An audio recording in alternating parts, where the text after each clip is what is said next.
Well, first up on the show, African leaders are in Kyiv. Now, the South African President Cyril Ramaphosa is leading a peace mission, but the ongoing visit has been hit by drama already.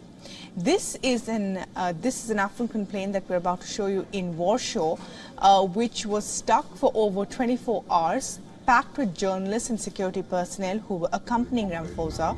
Now, reports suggest that an issue with permits seems to have caused a delay, but the African side alleges a racist undertone to this standoff. They are delaying us, right? They're putting the life of our president in jeopardy, because we could have been in Kyiv this afternoon already, right? And this is what they are doing. And I want you guys to see this, right? How racist they are. When we started to open the packages, right, they wanted to rush, right, to confiscate our firearms. That's why we had to put it back. Now, tensions have eased as Polish authorities have allowed the plane to depart. And according to original plans, the security team was supposed to be deployed in support of President Ramaphosa's visit to the war-torn Ukraine. Meanwhile, the president was welcomed to Kyiv by an array of missiles, which Zelensky says were fired by Russia.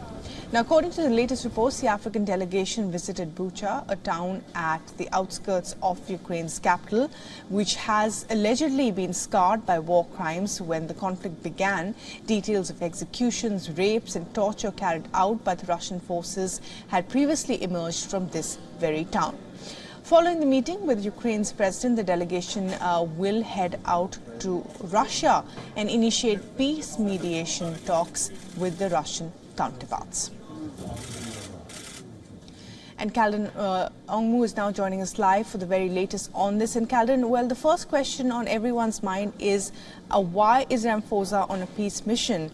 A mission now that we know has been marred in some ways by a racist controversy. Definitely. When this first African leaders' peace mission to Ukraine and Russia was announced, no one would have thought actually Poland would be giving such a cold shoulder to South Africa and the delegates that's going there. Yesterday, in fact, President Ramaphosa met with the counterpart, who is the Polish president. He was received in a friendly manner. The delegations was there. But just hours after that, we started getting news reports that another chartered flight carrying at least about 120 passengers, constituting of a media contingent from South Africa, as well as at least 100 security personnel from Presidential Protection Unit services were given a headache at Warsaw airport. They were not allowed to disembark when they got there. 24 hours have passed. Imagine the harrowing experience this 120 passengers are going through. In fact, what happened this morning is, as you played the soundbite of the presidential head unit, Wally Ruud, his soundbite stating that, everything is in order. The officials, the Polish authorities are talking about the permits, but all the paperwork are in order. All the 120 passengers on board that South African plane has proper permits and papers to travel.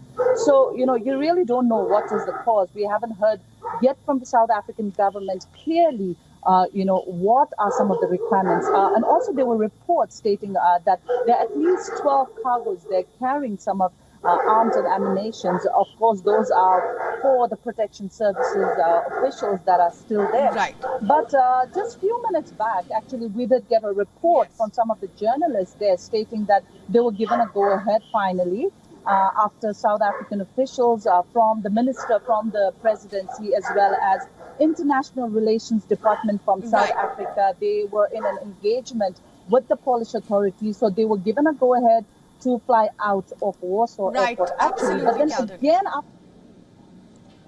Right, absolutely, Calden. Thanks very much indeed for joining us for the very latest there. Calden Ongmu reporting on Cyril Ramaphosa's visit to Kyiv, and then he heads to Russia as well for peace talks.